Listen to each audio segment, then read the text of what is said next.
Thank you for listening to another episode of Remake Rewind. I'm Mike, as always. Got my buddy Alex. How you doing, man? What's funny? Why were you laughing?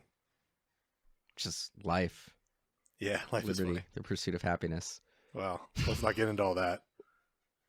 But yeah, let's not get into that. Let's get into our podcast, Remake Rewind. What we do is we talk about remakes and their original movie. We don't necessarily talk about which one's better, but we just decide if the remake or the reboot added anything to cinema. Did it need to happen? Did it do anything new or refreshing? And yeah. But today we are going to talk about which one's better, because I have opinions. You know what? I actually enjoyed both, and the thing that was nice is the original movie, refreshingly 85 minutes long. Yeah, we do like and that. I did not get a lot of sleep last week. I was in like New York and the hotel, and New Jersey, and the hotels weren't great. So I had like Jersey. Just did not sleep well for it really got like 10 hours of sleep in like all of the previous week. And so like watching this movie, I actually fell asleep and missed like 3/4 of it, and then woke up the next morning to watch it. And I'm like, I still had enough time to do this before Katrina even woke up. So it was really nice watching the 1953 version of, well, that one's The War of the Worlds. The 53 has a the. And then we covered the 2005 Steven Spielberg directed, Tom Cruise starring, that dropped the. It was like Facebook becoming cooler, and it was just War of the Worlds. It's cleaner. It's cleaner. That's how you become a billionaire versus a millionaire. And then the next remake is going to be by Zendaya or something, and they're going to call it the Metaverse of the Worlds. I'm going to workshop that joke and come back with it later. That wasn't. I mean, the War of the Worlds by H.G. Wells is well outside of copyright. It is in public domain, so there could be that's wonderful, a million versions. They were in the last few years. There's been like 3 or 4 new versions that were like miniseries and TV shows and other like straight to DVD versions of this movie. So yeah, we could have done a couple of different versions of this, but we decided to go for the big two, the original and the 2005 big budget blockbuster version. Yeah, we did. So it's what? Oh, go ahead. Well, I mean, maybe I'll save this for when we come back to the more recent one. But I feel like it was a big blockbuster movie, right? Spielberg, Tom Cruise, and I feel like it's been kind of forgotten. It's one of those movies that like I think people when they watch it, because I actually, one of my really good friends, like the first year of the pod said, if we ever cover War of the Worlds, he wanted to be on, but between my work trips and everything, I didn't have it in me to coordinate getting anybody else on the show. But a lot of people really liked this movie at the time.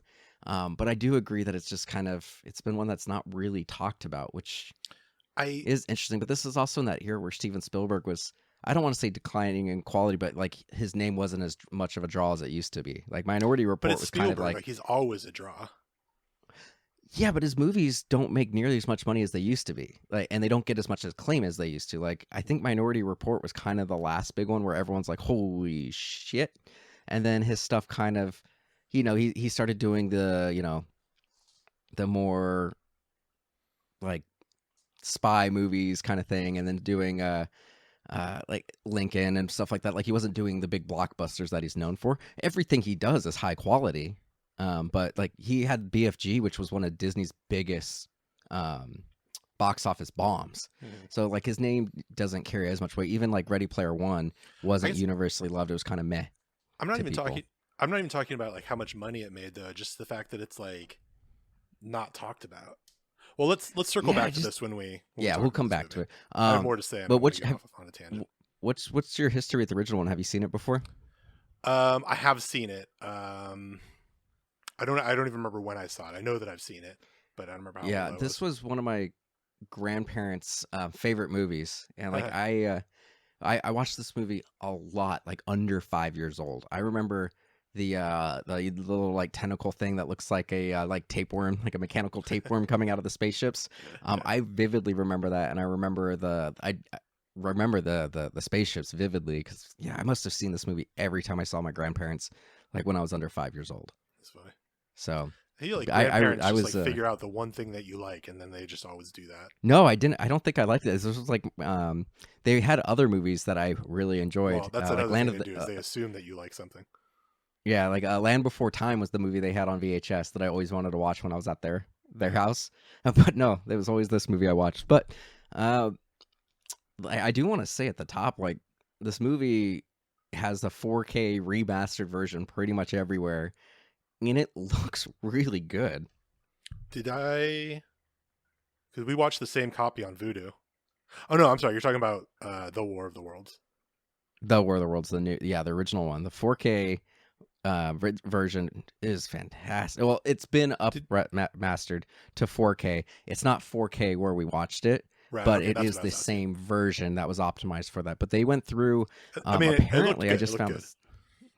I just found this out that apparently the invention of the 4K Blu-ray player created new scanning technology that's able to get much better, crisper scans of film, and that's why a lot of the movies that we've watched that are older recently look so good, is because so many of these movies have now been remastered in 4K with the 4K Blu-ray scanning technology, and that's why some of these movies just look super crisp. Is because of that. So Cool. I found that out doing research on this movie, that like they use like the newest 4K process. That's rad. So, this movie, very short, very much of the McCarthy era, American Christian winning the day. Yeah. It was a little odd. Yeah, and I mean, it feels very dated. It feels even from really like dated from a movie making or movie watching experience. And I was impressed with like the miniature work, like all the spacecrafts and everything were like little miniatures. They had like the latest in animatronics and puppetry to make them look like they were floating. They originally were going to do the classic tripod design that was from the book and the radio play, but they said that they consulted the U.S. military, and the U.S. military said if they used tripods, if aliens invaded with tripods, the military would have no problem taking out tripods. And so they decided to change it to spaceships. But the other thing they tried was kind of a combination. They were going to have these spaceships that had tripod legs, but the tripod legs, instead of being a mechanical leg, were going to be like a lightning tractor beam kind of effect. And that carried over throughout the movie. There's certain times where you do see a little bit of electricity charge coming from under the ship. That was because they started doing the animations and stuff, but figured out they couldn't do it safely and not start fires. That's cool. I did notice that, Yeah. but I didn't realize that's where it came from. Yeah. One of my first notes is when they do what are we going to call it? The X-ray death laser? Just whatever you want to call it. When they use the X-ray death laser. When they use the X-ray death laser. And it kills the three guys. That's pretty cool. The three people getting vaporized, I thought was pretty funny, because they're just, they don't really know what to do. They think maybe they should communicate. They'll wave the right flag and whatnot, and they're just doing all these things like, should we be famous for this? The one guy is in brownface, right? That's what Katrina said. I couldn't tell, but he wasn't named. Like, that was supposed to be one of Forrester's colleagues. I looked up his character while I was watching it. His name is Jack Crucian, and it said that he's usually cast as like an Italian or some other sort of immigrant character, but he looks pretty white in the IMDb photos. Oh, see, I couldn't figure out what the character name was, so I couldn't look him up. So I was just trying to find him based off the face, but IMDb is not the best for that if you don't know someone's name or the character. I think it might be Salvatore, but at any rate, the actor is white, and the guy is clearly playing like a Latino man. Then he was definitely in brownface. But he's also he's got. Sorry, one of his lines is like, they're looking at the crater and they're trying to figure out how they can make money off it, and he's like, "Yeah, I can sell enchiladas here." Did he really say that? Mm-hmm. Oh man, that's problematic. It's not great. That's not a good look. Anyway. But then we see a couple really humorous vaporizing. So later on, the pastor goes up and he's like, we should try to communicate with it again. And I've got the Lord protect me. He's walking out with the Bible and he's saying I walk through the valley of the shadow of the death. And then he's waving the Bible. I'm like, I come in peace. And then he gets vaporized immediately. And then there's another part when the military really starts trying to attack the aliens for the first time, and they're all kind of hanging out in the bunker, and like one of these generals is like, get out of here to Forrester, and who's the protagonist. We should maybe summarize the movie at some point. I don't remember what's the female lead's name. I didn't catch is it anybody's Sharon? name in this movie. Sharon, sure, we'll call her Sharon. Let's just be sure. I'm gonna look it up real quick. While I you're think it is doing that, Sharon. one of my notes is you're talking about the religious influence on this movie, and somebody's like, yeah, it's going to take 7 days for them to destroy the world, and this chick that we're talking about, Sharon or whoever, goes, the same number Sylvia. of days it took to create it. Yeah, It's Sylvia. Like, all right, Sylvia, calm down. So yeah, the general's like, get out of here, and it's just like there's no rhyme or reason, because for most of this movie, because the special effects are limited and hard, most of the movie, you only ever see the aliens coming from one angle. Like 2/3 of the movie, they're just hovering over the edge of the crater, but somehow laser blasts are coming from like every direction, and like one gets into the bunker as like the guy's like, get out of here, then the general gets hit, and he does like a freeze frame, because what they do is they just do a long shot, and you can see his skeleton. A shot without it. Yeah, and it's just like, it was just so silly. I loved it. And then there's a lot of little like silly things like that, like throughout the movie there's points where you see like people just hanging out on a hill, like watching what's going on, and it's just like they're like having picnics and whatnot, but there was only apparently 5 groups of people that they just used over and over and pasted it, and it was like primitive like compositing, so it's like if you looked really close you could see like the same yellow shirt throughout the screen. There's also like a very small montage of like just animals running, and it feels like very I know that it's like a chaotic scene or whatever, but it feels very out of place. At the beginning of the movie, like they were doing this like weird model of the universe, and it's like all the stars were just like red, blue, and yellow, and then like the Earth was like just white and blue. Like the models didn't really make a ton of sense, and then like the narration's like, first there was World War I and the countries went to war together. Then there was World War II where continents went to war with each other. Now it's the War of the Worlds. Yeah, there's also in that scene they're going through all the planets and like talking about why I think this is actually in the novel too, so I guess I'm making fun of the novel, but they're talking about like, the Martians couldn't go to Uranus because it's too far away and cold, and they couldn't go to Jupiter because of whatever, and they show like the big air quotes, the landscape of Jupiter, and there's like rocks and shit. Like I don't think that's what Jupiter looks like. Yeah, it's a gas planet. Well, and then they don't even talk about Venus. They named every planet but Venus. Poor Venus. They even got Pluto. Yeah.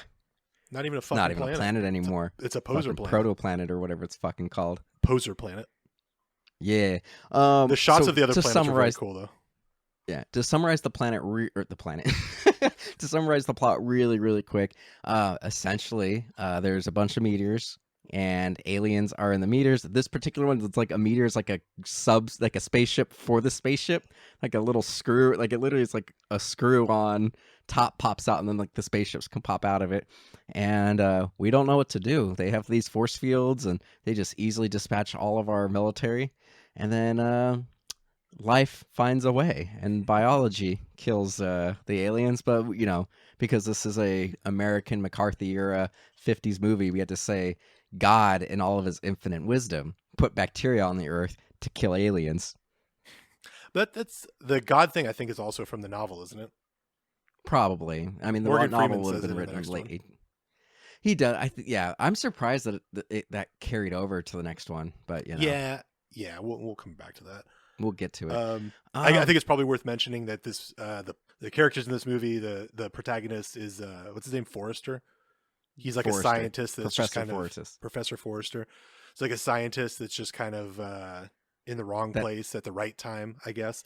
And then that Sylvia, everybody knows who he is. Right, he's like famous. Sylvia is a Red Cross nurse who links up with him early on. And then I think there's just kind of like random military guys, right? Yeah, that's pretty much it. Yeah, but throughout the movie, like they're like, "Holy shit, Dr. Forrester's here. What do you have to say about this, Dr. Forrester?" And he's supposed to be like in like atomic, like some sort of atomic scientist, but somehow he knows a little bit about everything. Like they ask him like, "What do you think about the alien?" And like for whatever reason, they just say Martian throughout the movie. Like this had to have come from Mars. They just make these big assumptions that he's from Mars. They're like, well, because, you know, they would have had to have come from Mars, the gravity there is 12 times less than it is here. So when they're here, they're actually not going to be as strong. They're going to be compressed and all this, like, just throwing out all this, like, pseudoscience bullshit speculation based off nothing. Kind of like in The Thing from Another World when he's just like, this alien probably doesn't need sex. It doesn't need this. It's just like, what are you basing this off of? You're a scientist and you've got no samples. You don't know anything. You're just conjecturing based off nothing. And it's funny because the like big twist in the ending of the movie and the way that the humans end up winning is like a very science-based answer. Yeah. Well, and it's like, this movie is very brisk. It's a very short movie, like we talked about. You know, we see most of it takes place in the little gully. It's brisk, but the middle like really sags, and I was genuinely falling asleep at the end. I mean, I definitely fell asleep, and like Katrina woke me up like 3 times, and I ended up just rewatching the movie the next morning. But yeah, when I fell asleep, so I missed the pastor getting vaporized. I missed the whole point when they steal that little plane and they go to that random house and encounter the aliens. I missed all of that. So when I watched it the next morning, I was like, oh shit, I forgot about all this. But like, yeah, the pacing, I mean, it's like we said, it's super short. The pacing I didn't think was that weird, but I did get a little like annoyed how much takes place in that original like valley or gully or crater or whatnot. Yeah. And it's just obviously they didn't want to do the special effects for it. And then finally, after they escape, we get the little scene in the house where he just throws an axe at the alien, but not even like a good throw, like an overhead throw. He just kind of like tosses an axe limp at the aliens and they run away. And then at the end of the movie, as you know, we are axe throwing experts over here. Yeah, we've thrown some axes together. But we we end up at the city at the whatever set. Los Angeles is where this is supposed to be, and they it's you just see like the same shot of the street and just the spaceships coming down like the same street, and then like just blowing shit up, and then eventually Forrester like ends up at a church because he's looking for Sylvia, and you know everyone starts praying, and then all of a sudden all the aliens just die at the same time from getting a cold or whatever. Yeah, it's just like Independence Day. Speaking of Independence Day, yeah, because Jeff Goldblum and Will Smith. Hey, Will Smith, we brought it back. They take the alien spaceship from Roswell and go up into the mothership. Well, they upload a computer virus, not a biological virus. Yeah, I know, but that's where I was headed, and also I think that's like it's like a play on words. It's a joke. Oh, okay, I see you, bud. I see you. Yeah, I see you. I see what you're doing. Don't see me, see Roland Emmerich. Yeah, whatever. Whoever. Anyway, that I was trying to come back around to another point, which is as dated as this movie is, I feel like it's very much the template for modern sci-fi movies.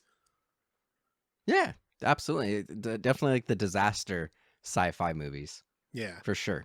And you know maybe that's a little bit more of it being a template for Independence Day, which was more of a template for modern disaster sci-fi movies. But it's there, you know, hits the major beats, I think. Yeah, absolutely. I mean, I was honestly really impressed with the special effects in this movie, like how well they actually stood up and the practical effects. They did like a bunch of full body burns. Like there was a bunch of like soldiers running around on fire and shit. Like it's honestly pretty impressive. Yeah, and that first the big like army conflict where the pastor ends up going out there was pretty like intense and graphic for 1953. Well, and they got like actual National Guard to be like firing actual artillery for this. So that's crazy. That kind of leads to how well that looked, or how good that looked. I was also like this was like entirely shot on like sound stages and sets and everything, but I kind of dug the vibe of it being on like sets and not like out in the actual hills of Los Angeles. It's got its own unique look. Yeah. The only thing that they did do, this was before the freeways were open. They actually filmed on some of the freeways. So anytime you actually saw them on road was like pre-opening of the freeways here in Los Angeles. Wow. That's pretty cool. So, I mean, I don't really have much more to say about this movie. It is a classic movie. You know, it's in the Criterion Collection. It's protected by in the Library of Congress. They actually changed out the one that was protected and put in the 4K version a couple years ago. So I think that's cool, and I understand why. At the same time, I feel like as a big fan of Mars Attacks, that movie does such a good job like taking the piss out of this movie that it's like it's almost hard to take it seriously upon rewatch, you know?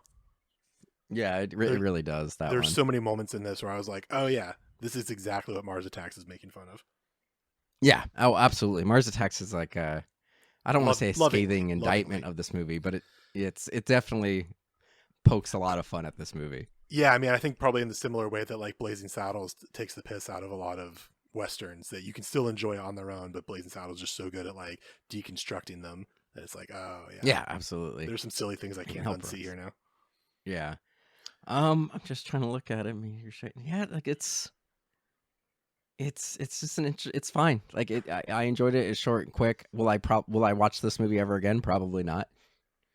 Yeah, you know, I'm sure if I live to be 80 or something, I'll see it again at some point. Like, I won't seek it out, but like if it came on and I was in the right mood, I wouldn't turn it off. Yeah. I'll leave it at that. Yeah, you got anything else before we move on to our next segment? I'm going to touch on it again in the next segment, but let's go there first. All right. What have you been up to, bud? That'll make sense when we get to it. We started rewatching The Marvelous Mrs Maisel. Oh. Yeah, which I've seen. There's 4 seasons out now. The 4th season just came out, and I've seen the first 3. But I haven't watched it during pandemic, and I like don't really remember what was going on. And Scarlett has never seen it, so I was like, well, fuck, let's rewatch this motherfucker and get ready for the 4th season. And yeah, I've seen episodes here and there of that. I love it, man. Yeah, it's great. I really enjoy it. I think I've enjoyed it more on rewatch, so that's been cool. I'm stoked to catch up to the 4th season. That show takes place in 1958, and War of the Worlds was 1953. So it's kind of cool to see 2 things happening in the 50s at the same time. Yeah, that's a cool little. Yeah, the world really recovered. It only took like 5 years. I watched. Let's see. I finally watched The French Dispatch. Oh, what'd you think? I really enjoyed it. So did I. I didn't love it, but I liked it a lot. Yeah, it feels like Grand Budapest. I think I like it more than Grand Budapest. I think, but it feels a lot like Grand Budapest in the sense that it's like Wes Anderson being very Wes Anderson. I like Grand Budapest a little bit more because it's like just one plot. Like it's not just the vignettes, and because the issue with the vignette thing is like not all of them were as good as the others. So there's certain segments where it's like this 15-minute period like wasn't that interesting. Like the one with Owen Wilson. I was like, whatever. Yeah, I mean that's the problem with doing vignette-y things, right? It's hard to pull off exactly balancing them all. But on the whole, I liked it. Yeah, same. And I also watched The Atom Project on Netflix. So did I. Did you like it? So I fell asleep. It took me 3 nights to watch it because I kept falling asleep. I thought the kid was very charming. I thought he did a good job at playing a not as confident, Ryan Reynolds. Mm-hmm. He got some pretty good Ryan Reynolds isms. Yeah. But it was fine. There was a lot of convenient plot contrivances and whatnot. Sure. And I honestly, I don't know if I want to commend them for the end or not, but like I honestly thought it was going to be a much happier ending. Like I thought there was going to be a twist at the end where do you want to just spoil it? We could just spoil it. Spoilers for Atom Project. Spoilers for the Atom Project, Netflix Ryan Reynolds movie. I thought at the end we were going to find out that Catherine Keener's character was responsible for the death of Mark Ruffalo. Same. And she wasn't. So Mark Ruffalo still dies in the continuity. And I'm like, it seems odd that wasn't something that they changed. I like it. But that's too much of a cookie it was ending. fine. I liked I liked seeing Ryan Reynolds' character find Gamora. Yeah, that was nice. I also liked when the kid got punched in the face by the bad guy at the end of the movie. Yeah, I laughed so fucking hard. I thought, but it was enjoyable. It wasn't great, but I thought Catherine Keener was awful. That was my least favorite part of the movie. Yeah, she wasn't very good in it, and like the de-aging effect on her wasn't very good. Yeah, I was also like I enjoyed it overall. I'm just nitpicking, but it was distracting how many Marvel characters were in it, actors. Yeah, Mark Ruffalo, now technically Ryan Reynolds, Hmm. Gamora, I mean, you can make the same even argument with, technically like Jennifer. just you could say just superhero actors. Yeah, Jennifer Garner was an Right. Electra and Daredevil. Yeah, yeah, I It's just feel you on that. it's a little much. It didn't ruin the movie for me, Yeah, but and that's happened with some other movies recently too. I think everybody's getting into the superhero game by this point, so yeah, it's bound to happen. it's But getting that way. yeah, I don't love it. Yeah. Anything else you got? Um, I'll just go through a bunch of mine real quick. Most of these are pretty good. I watched Spider-Man No Way Home again. It's out on digital. dang. Still a really solid movie. Like, it's not perfect, but I really enjoyed it. I watched The Batman again, so I've Hell seen yeah. it 3 times. And because of that, I was like, man, and it has such an Arkham vibe with the costume and everything. I bought all the Arkham games on PS4, like the Fuck yeah. remastered versions. Yeah, yeah. So I started playing the original Arkham Asylum game. I mean, that game's, 15 years old at this point. It is not as polished as I thought it was. It is Oh. very hard to walk in that game. I was gonna say those games hold up. I played them I think 2 years ago or last year during pandemic. I replayed Arkham Knight like 2 years ago, and other than the Batmobile scenes, I really enjoyed it. But Mhm. the first game, the walking is not super smooth, and the combat isn't quite as smooth as it is in later games. It was, it broke the mold at the time, but it compared to like the newer Batman games and the Spider-Man game, it feels sluggish compared to new games 15 years later, which, Are you come gonna on. play the whatever the new one is with Nightwing and Batgirl and stuff? Yeah, I'll get it eventually. Cool. I probably not day one, but Yeah. I will play it eventually.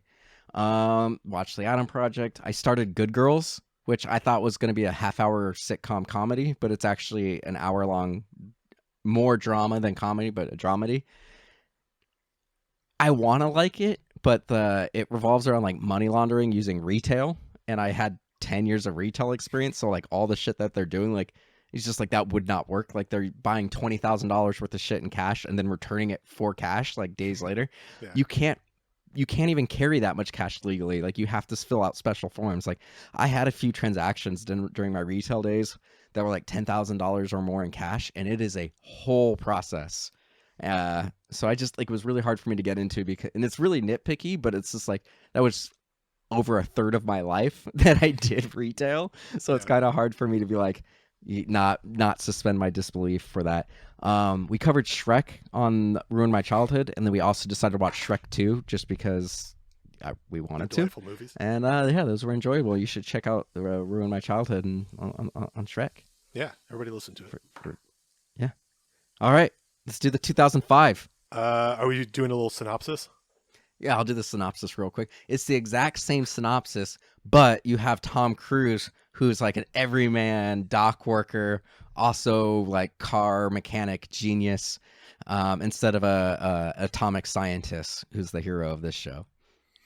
Yeah, it's all the same beats from the original movie, except it's told from the point of view of this Tom Cruise character who's a bad dad and has to learn how to reconnect with his kids and be a parent. And also Yeah. Tim Robbins and him have a fight. Yeah. I think those are the additions. I've only seen And it this feels like movie an one Indiana time. Jones movie. Yeah, it does to an extent. I've only seen this movie once. I saw it when it came out in theaters, I've seen it a few times. and haven't seen it since. I forgot how grim Yeah. and terrifying this movie actually It's is. a horror Like, it movie. is. It's very traumatic at certain points. Like It's like it's like a roller coaster ride, and like it doesn't really let up at any point, and it's just like horrifying imagery and moments after horrifying imagery and moments. You know what I mean? Yeah. Like, it's just I think I could probably pull 15 screen grabs from this movie of just like existentially terrifying stuff. Yeah. Well, it's just like, and a lot of this, like, this movie was in development, for years, but they like changed the tone of this movie after 9/11, but like made it more It's more like 9/11, yeah. survivors of 9/11. Yeah, Yeah. like it's bananas. There's a point where like Tom Cruise is running through the street and people are getting vaporized left and right all around him, and he's getting covered in like human ash. And like he gets home and like his son was like, dude, what is that on your face? And he like flips out realizing he's covered in the remains of human beings. Like that's fucking terrifying. I had like I legitimately had a few moments in this movie where I was like getting very anxious because of what I was watching. That was one of them. Yeah, well, it's even, effective. like, you brought up the It's Tim almost Robbins. like it's almost like Spielberg's a good filmmaker. Yeah, almost. No, he's objectively one of the greatest filmmakers ever made. He's still in my top 5 favorite directors of all time. Like, except for West Side Story. Terrible movie. I liked the new West Side Story. We covered it on this podcast twice. We did. I liked it. That's right. We had to record twice. Did you see that at the beginning? There's like all these in the like sort of in the background while we're learning about these characters. There's these like news reports, and they keep on mentioning that there's lightning storms in Ukraine. I did catch that. That was weird. That was weird. For our listeners, if you don't know know what's happening in Ukraine right now, there's a war. Yeah. Thank you for your report on that. This is breaking news with Alex Bleachy. God, even like you brought up the Tim Robbins fight. Like even that was like another thing. Like, Katrina hadn't seen this movie before. I remembered a lot of it. I didn't remember how graphic and terrifying it was. But like I was like, oh, if you ever want to see Tim Robbins get killed by Tom Cruise, now's your moment. But you don't actually see it. Like they put a blindfold over Dakota Fanning, and Dakota Fanning's in this movie, but then like, yeah, Tim Robbins gets killed, but like you totally understand why Tom Cruise needs to kill Tim Robbins, but it's still like, oh man, this isn't comfortable. Yeah, and I think you really feel the weight of having to kill somebody on Tom Cruise's conscience too. Like Tom Cruise kills people in every fucking movie he's in, and it's like not a big deal. But in this movie, you really feel like he didn't want to do it, and it's something that weighs on him, even after seeing all these people murdered and stuff. Like he's not desensitized to it. Yeah, not at all. You mentioned, maybe we should circle back to this, but you mentioned Dakota Fanning being blindfolded for that scene. And that's actually where I realized this. That's like a theme of this movie, is what people see and what people are not allowed to see, or what you don't want people to see. Oh yeah. Well, like when another scene with her, like, she needs to go to the restroom, and they're like out in their car driving around, and he's like, stay where I can see you, and she's like, no, and he's like, I'm not gonna watch, just stay where I can see you. But she like wanders off, and she like sees a really pretty river, and she's just kind of observing it, and then you see a dead body float by, and she's like, oh, that's weird. And all of a sudden dozens and dozens of dead bodies are floating by. I'm like, holy shit, that's fucked up. Yeah. And it's the plane crash. The river scene, the bodies in the river scene has nothing to do with the plot of the movie. Like it's just window dressing. And it revolves around that theme of seeing things. And yeah, the plane crash afterwards, like he makes a point of saying, you're going to want to look around. Don't just look at me. I think the way they do the minivan shot, where they're rotating around the minivan in that oneer for like 5 minutes, is kind of similar to that. I know there's like reaction shots in every movie, obviously, but like this movie really focuses on people looking up in the sky and being horrified at what they're looking at. Yeah. Well, even like what was funny, one of the things, like you mentioned the van scene. So this was another thing that I thought was interesting. Like we see, plenty of post-apocalyptic movies, or movies that are, near the apocalypse and everything. And, there's always the family is able to get in a car and drive around, and, often, somebody tries to take the car and it works out. But in this, like the whole time they're driving around the car, like the kids are like, why are you taking the back streets? Why are you doing this? He's like, we have the only functioning car because he's a mechanic guy. He has like engines all over his house, so we know he knows how to do cars. So when he sees the electrical storms, he's just like, oh, all the solenoids got destroyed in the cars, and he tells his mechanic friend, like, start replacing solenoids in cars. Poor Manny. So he like, yeah, he realizes he has one of the only functioning cars in the Eastern Seaboard, and so he's just like, yeah, we can't get it seen. And then he ultimately ends up in a place where there's hundreds of people, and they attack the car, and he finally pulls out a gun and he like shoots it like up in the air. He doesn't like shoot a person, and I'm like, they're in New Jersey. Like somebody else has a gun. And then like, as soon as I say that, the other guy pulls the gun out. I'm like, oh, okay, there we go. But then like Tom Cruise is like, let me just get my kid out. He gets he gets Dakota Fanning out of the car, and then the guy with the gun jumps in the car, and then another guy picks up Tom Cruise's gun and just shoots the guy right away. And then like, there's just chaos around the car. Like it was brutal, and like exactly how that would have gone down. Yeah. Let's I got a few things to say about this movie. Do you want to just sort Yeah. of start at the beginning and trade off with notes? Sure, whatever you want to do, bud. One of my only complaints about this movie is that the opening, like pull out through the bacteria and stuff, and like everything, the camera starts out looking at like a single cell, and then it ends up looking at a water drop on a leaf, and then like the Earth is in the water drop, and that becomes Mars. That whole thing was silly. I didn't need that. Yeah, it was a little good. Morgan Freeman narrating as this all pulling out. They went back to tripods for the alien craft design. That's not. How'd you feel about the movie? You're skipping a bunch of stuff. That's like 10 minutes in. Okay, what do you got? What do you got? I got stuff for the first 10 minutes. I like that the son is clearly the singer of Hawthorne Heights. He goes on to do that after he survives the War of the Worlds. I really like. Is he really? No, he's just a emo kid. He's Goku from the really shitty. Oh yeah, he is. Dragon Ball movie. No, he's just got like an emo from kid Shameless haircut. as well. He's got a little swoopy haircut. Yeah. I really like the baseball scene. I did too. I love Ray deciding to throw a fucking 80-mile-an-hour fastball, minor league fastball at his son, and then the son stepping out of the way and letting it go through the window the next time. Yeah, that was a really effective scene showing like, they have some rapport, like the fact that the kid went out there and played, like they clearly love each other, but their relationship's strained, and you see the strain and the tension escalate through that scene. It was very effective. Yeah. I feel like that kid loved his dad growing up, and the dad is Tom Cruise is a bad dad and probably a terrible husband, and blew that marriage. And you can see that the son like really blames him for it and became very disillusioned about who his dad was. And this is just a few years later now. Yeah, like throughout the movie, like that kid. Tom Cruise's name is Ray. The son's name is Robbie. But throughout the movie, like Robbie's constantly calling Ray a dick and an asshole, and like me, like, how do you not know your daughter's allergic to peanuts? All this stuff, and that honestly really made. And I'm jumping around again, but like towards the middle of the movie, or multiple times through the movie, anytime that Robbie sees the military, he wants to like go with the military and go and fight, and he's supposed to be 15 years old, and it's just like, yeah, of course he's young and stupid and everything, but he's constantly like shitting on his dad for not being a good father and a caretaker to the daughter, and he knows that Ray doesn't know enough about the daughter, its allergies and whatnot, and she's claustrophobic and has like a little like rhyme that she has to say to kind of like clear her head and make her feel like she's safe, and he decides to leave his little sister to go fight. And I kind of hated that. He's his father's son. Yeah. Ding, ding, ding. Yeah, you got it, man. Yeah. I really like their relationship in this movie. It's a good and I like where strained relationship. Yeah. I like where it ends up, too. Like the first thing that Tom Cruise says to Robbie is, hey, can I get a hug? And he just like blows by him and tries to go inside the house. He's being dropped off for... His parents are going out of town for the weekend, or his mom and the new boyfriend. And then at the end of the movie, they finally get the hug, and that's the last shot. And I think that was really nice. That is nice. Sorry, I have more psychoanalysis for Ray, but I'm going to save it for a little bit later.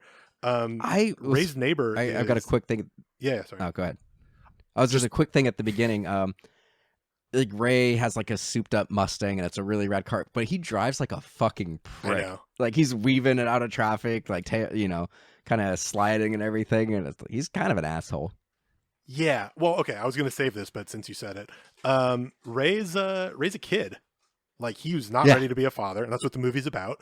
And this movie is about him, I think, subconsciously being a sibling to these two kids and learning how to be a father to them.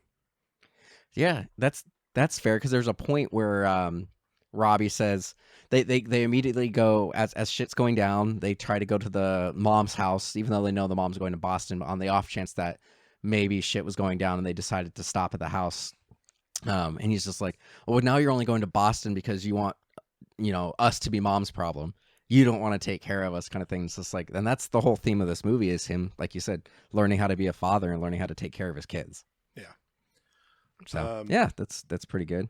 Yeah. His neighbor, Ray's neighbor in the beginning of the movie is I forget her name, but she's in The Office and The Wire.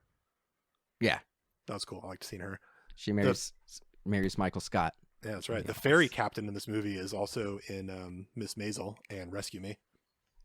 David Harbour was in this movie before he was famous, but I didn't see him. Like I Oh, was I didn't see him looking either. at IMDb for something, and it said dock worker David Harbour, and I was like, Oh, like the whole movie, the first part of the movie, I was looking for him, and I didn't see yeah, him. Then like the ferry scene came up, and I'm like, oh, maybe he's on the dock at the ferry somewhere. So David Harbour's in this movie, and I could not find him. that's cool. I love the whole set piece of the first tripod coming up out of the Oh, ground. that was dope. I really like the jump in the stakes from when the intersection is like starting to split. Like there's maybe 1 minute where Tom Cruise is holding a piece of like crystallized concrete or something, and you think he's like juggling it like it's hot, and he goes, oh no, it's cold, and it's like, oh, that's interesting, like that's kind of a weird thing. And like within 60 seconds the entire intersection of this street is rotating and a building is split in half, and I just love like how the stakes jumped up immediately so fast. No, that scene was right. I'm like, I kind of liked the idea. This is the one thing that I the logic to me doesn't make sense in the movie. So this has the same ending where, they just got sick. They weren't used to the bacteria here. But in this version, the tripods were here for thousands of years, and the lightning, we see it in slow motion, is actually like a teleportation kind of thing where it shoots like a little smaller craft that has the aliens, because the aliens are small in this. They're like 3 feet tall, maybe 4 feet tops. So the lightning storms that we get, and then there's weird stuff like, oh, the wind's blowing towards the storm and all this like shit, and like the EMP is still happening. One, it had the trope of them explaining what an EMP is, which even in 2005 I don't think was necessary. But then that scene is just terrifying with the lightning and everything, and the lightning strike in the same place 26 times, and then the tripods coming out, and like that still held up. This movie's 17 years old, and the special effects still were really good. I've seen worse. Shang-Chi had worse CGI than this movie. Yeah, I was watching a little behind the scenes featurette talking about Steven Spielberg's use of previs on this movie, and it was pretty interesting. The little interesting tidbit I got was that him and George Lucas are friends, and George was finishing up episode 3 of Star Wars, and Steven Spielberg took his team from episode 3 immediately when they finished and brought them onto this movie. Oh, nice. Yeah. Yeah, the special effects totally hold up. I didn't have any moments where I rubbed up against it. I think there's a lot of practical effects, and they do a really good job of blending them into the CG. Which that feels a lot. Sorry, that feels a lot like Jurassic Park, and I think this movie has a lot of Jurassic Park elements, and he just kind of turned up the thriller and like horror elements to 10. Yeah. Well, there definitely are a lot of practical effects. Like if you go, I know you've been going to Universal Studios a lot lately, and if you take the Universal, tram tour, the plane crash set is still there and is part of the tour. Like they actually got a real plane and tore it up and put it on that set, and it looks phenomenal. I'm pretty sure like the scene that you brought up with the cement cracking and spinning and the building falling, that looked like it was real. Like they definitely were cracking some cement and having it move up and down or something, because that looked really good. The vapor effect looked fantastic, and there's a bunch of different times where like a wind blows and you just see all these clothes flying around and everything. Just everything visually was super effective. Practical effects are tight. Yeah. One theme that we haven't talked about that I'm surprised wasn't one of the first things that you brought up, especially since we already brought up the 9/11 thing. But, they added the ash to Tom Cruise as a direct, homage to 9/11. But, throughout this whole movie, everyone's like, is this terrorist? Is this terrorist? The daughter, when she sees the tribal, like, is that a terrorist? This very indicative of the time, 2005. We were just starting to get to the point where people were starting to get against the war in Iraq and Afghanistan and whatnot, because everybody was pretty much pro-U.S. troops to pro-war for 2001, 2003. So it was interesting seeing 2005, them still being like, terrorists, this has to be terrorists, it can't be aliens. But that's the mindset of the East Coast, I guess, at that time. Yeah, it was effective of me. That felt like a very real anxiety that still existed at that time to a lesser extent, but also just left a scar on people of a certain age. Yeah, absolutely. Just trying to scroll Tim's through. basement is incredible. Yeah, no, that was a really lighting, effective scene. Workout. Oh no, I just mean he has a nice basement. No, he does. That's the thing that we don't really have a ton of out here in California, basements. Do you think a plane crash would sound the way that sounded? I don't know. I really don't know. It was like there was like a revving up sound that lasted for like a solid minute, and Tom Cruise was kind of like, "What is that? What's going to happen?" And then I don't know, but there was like I feel like a plane crash would just sound kind of like, "Ee." I think it might have been another storm where more tripods were coming. I think it was that. Because he was miles away from the storm that he was watching at the beginning, because there was a ton of wind and shit flying through the windows and stuff like that. So maybe it was like one of the storms and the plane crash. I don't know. Yeah. Okay. Yeah. So I think that was that. It's effective. It doesn't really matter, but yeah. Some of the other things, I've got a bunch of notes about him being a shitty father. I just noticed all this stuff. Like, there's literally a point where he tells Rachel, the daughter, to shut up because she's panicking. He's like, "Shut up, Rachel," and she's like, "Can you be a little nicer to me?"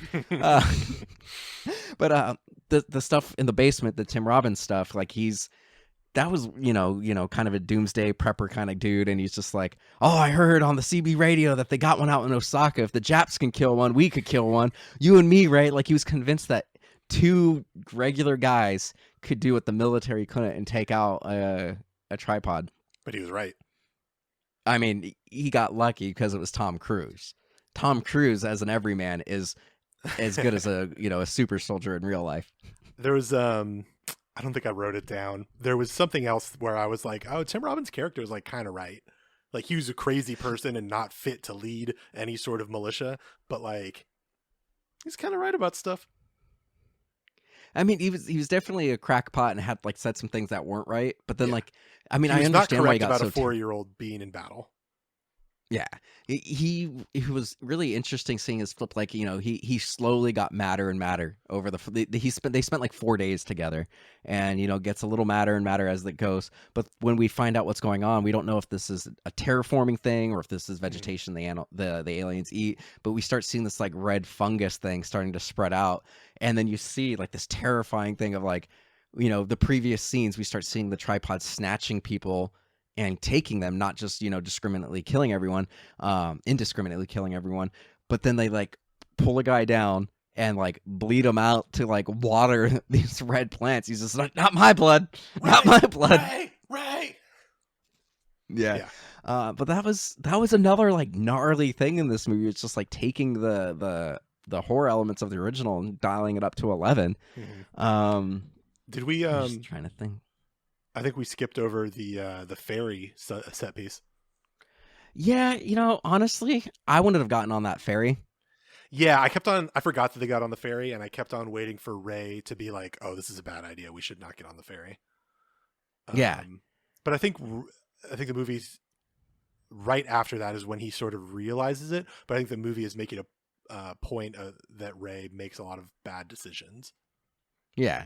And like it's funny because like he's supposed to be an everyman, he's supposed to be kind of a fuck up, but like he's very lucky. Like, yeah, he doesn't get vaporized, but it's Tom Cruise. It's just I would have liked to see Tom Cruise play a more. I mean, he was deeply flawed, but like he was, he knew enough to be dangerous and everything, and he was good enough at everything. Like it just wasn't believable that just a regular average Joe could have done and survived all the shit that he survived. He ducked a lot of X-ray extermination, death ray things. Yeah, and like not getting in the buildings and just all this stuff. But he does ultimately take down a tripod with some grenades after letting himself get caught. Yeah, it gets sucked up into the butthole that grabs the people. sphincter. I just one more thing about the ferry. I really like the moment where Robbie starts saving people and Tom Cruise trying to help. And Tom Cruise has this moment where he's like, "Wow, I'm like proud of my son." Yeah, no, I liked that too. But then they get across the river and he immediately abandons his sister. And this is one of the things I didn't like. Like I knew that he survived at the end because I remember the end of the movie. But how the fuck did he survive? Yeah, I don't know. I will say, like, literally the entire side of the hill was like blown up, like nuclear size explosion. All the tanks and the Humvees went flying back over the hill on fire, and just this one little idiot 15-year-old survives. Yeah, I mean, he's as lucky as his dad, you know. He's his father's son. Fuck, man. What else? There's a moment where they're in Tim Robbins' basement, and oh no, this is when they're in Tim's basement. Other Tim. Um, it's right before the plane crash, and there's all the lightning, and you think that it's another tripod raising up, but it's the plane crashing, or maybe it is a tripod. Yeah. But Tom Cruise at some point says, "No, it's not. It's not that." When he wakes up, though, like we push in on his closed eye while he's sleeping, for like a solid 5-10 seconds, and then he opens his eye and you can see his pupil dilate in the light, and I thought that was really fucking cool. Oh, I missed that, but that is cool. I actually do like when they do that kind of shit in movies.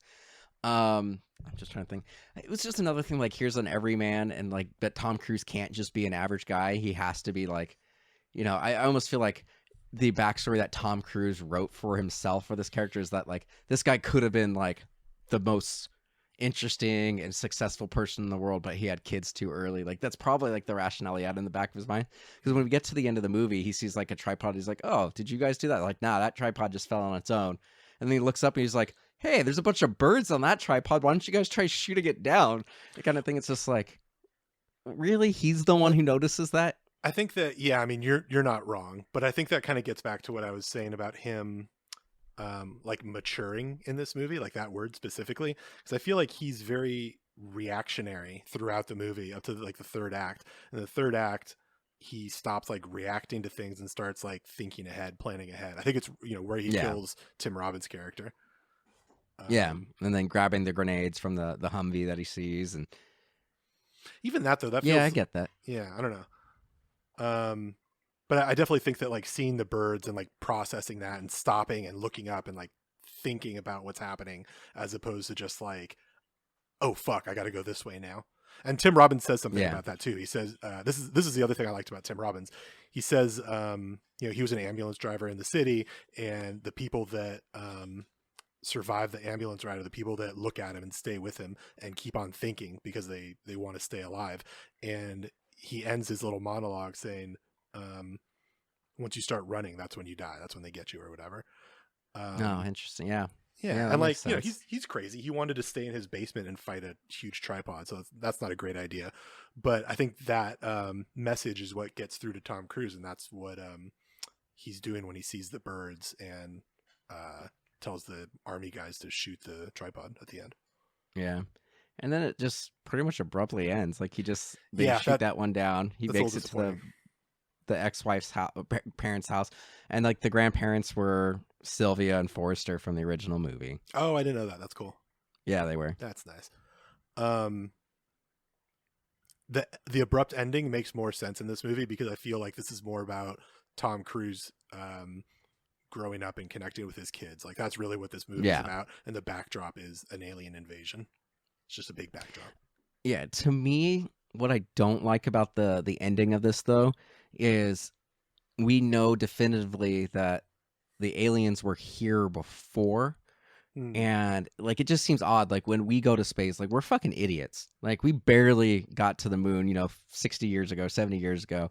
And like, we know, obviously we know there's no oxygen on there and everything, but it's like, we know that we have to be like super safe and, do all these things. Like, if we go to certain countries, like if you go to certain countries in Africa and Asia, like, we get vaccinations so we don't get the fucking diseases there. It's just like, these aliens, figured out interstellar travel and they don't fucking know about germs. Yeah. I always hate that shit. Yeah. Oh, sorry. Another example of Tom Cruise maturing in this movie is he says he's in the last I think when right before they take down the final tripod, he says, I'm not sure, to Rachel. She asks him some question. He says, I'm not sure, which is like in stark contrast to the first time we see him interacting with her, where he's just like making up stuff. Like, she asks him what the capital of Australia is, and he says, oh yeah, that's something my brother knows. Between the two of us, we know everything in the world. Exactly. Yeah. I think that's like indicative of his arc. I thought that was nice. Yeah, it's almost like Steven Spielberg is a good movie maker. Almost. Yeah. Almost. I like that the little alien guys are tripods, and they made the big tripods in their own image. Yeah, they're just little tripods. Yeah, little baby and like tripods. their hands have little tripods too. Like, they have 3 digits, and their digits have little tripods on them. Yeah, And those little And tripods then have those other little digits have little tripods on them. It's like the thing where you just keep zooming out and you just see the same thing over and over and over in a fractal or whatever. What do you think their dicks look like? Tripod. It's actually corkscrewed like a duck's. No, it's suction cupped. Oh man. That's the end, right? I think we should.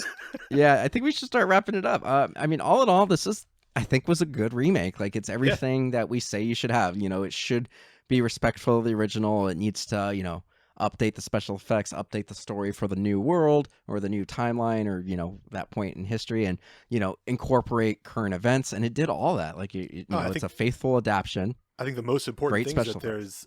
there's a stronger emotional through line. I connect with these characters. Yeah. I didn't care about the characters in the original. I didn't even fucking know their names except for Forrester, because every 10 seconds I'm like, hey, Dr. Forrester, what do you think? Exactly. But what do you think about this field that you're not an expert in? You're an atomic scientist, but we're going to ask you about alien anatomy. What do you think? That guy knew a little bit about everything too. Yeah.